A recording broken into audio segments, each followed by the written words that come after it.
Tlou Energy is an Australian-listed company with operations in Botswana, and we're joined now by the CEO, Tony Gilby. Now, what's interesting about your company is that you are basically developing coal-based methane resources, and yet you are a petroleum man, and you're a very successful, if you like, serial entrepreneur, starting petroleum companies and selling them on.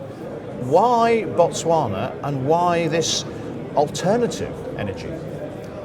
Thank you, Nigel. Yes, I started out as a petroleum geologist and worked in all aspects of the industry.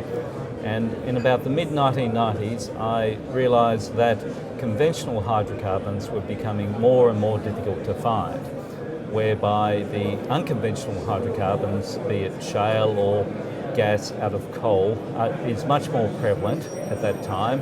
But there was a matter of solving the economic equation. As the 90s drew to a close and we started out in the 2000s, I assisted in the formation of my first public company, and that did extremely well. And then I took over the CEO role of my second public company, which also did well, by the name of Sunshine Gas. Now, even in the early 2000s, coal bed methane was only in its infancy.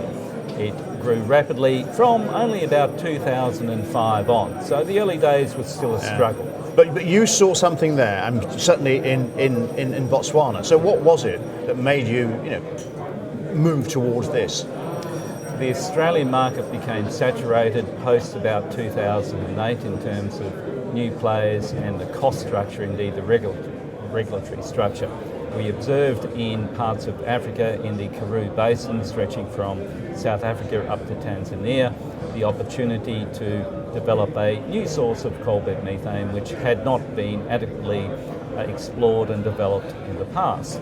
We simply high-graded the best area to develop first, based on not just the technical aspects of the resource but also the regulatory regime and government support. Botswana ranked the highest in terms of all those key aspects of both technical and non-technical aspects. So just tell us about the area that you're developing, what stage you're at, where you're going. All of the southern African region, and Botswana is a classic example, is suffering from a lack of electrical energy.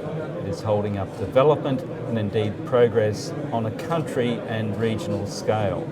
So the product prices end up being very high for energy, and it's high because the marginal cost of power comes from diesel at very high equivalent rates per gigajoule. So can you are you looking to actually get the cost of the energy much lower, and if so, how?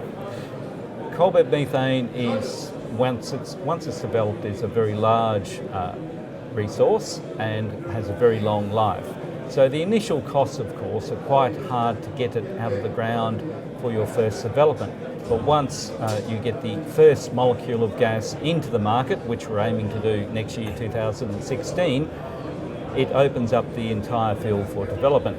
Now, the marginal cost of diesel and therefore electrical power generation in southern Africa, in Botswana, is $30 plus per gigajoule or per unit. Now, in Australia, for example, vast export LNG projects are economic on $10 to $12 per gigajoule or unit. In Botswana, therefore, we should be able to undercut diesel and produce electrical power for a considerable saving for the end user from that $30, and indeed a very high and very reasonable profit margin for our shareholders. And in a sense, what you're doing is taking the model that has been very successful in Australia and New South Wales and sort of transposing it to Africa where it's much needed. You mentioned New South Wales. It definitely is not successful in New South Wales. Government regulation is too tough. But in Queensland, where I come from, it's been enormously successful. There's a magical border in between, known as the Queensland-New South Wales border. And if we can make it work in Australia with a very tough regulatory regime, perhaps onerous rather than tough, it's good to have high standards, but it's onerous in Australia. The cost structure is very high in Australia, and the product price isn't as high as Botswana. So if it can be done anywhere else in the world, to produce a profitable margin can be done in Botswana. So whereabouts are you now? What stage of development? We are just about to go into the field development stage. We've spent over $50 million in the ground to date over the last 5 years to bring the project up to the point of development.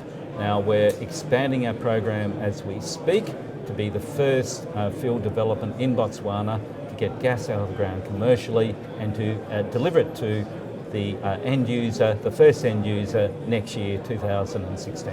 And the infrastructure is in place to be able to accommodate that. You can produce the gas, but is the infrastructure there to deliver it to the power stations to deliver the energy?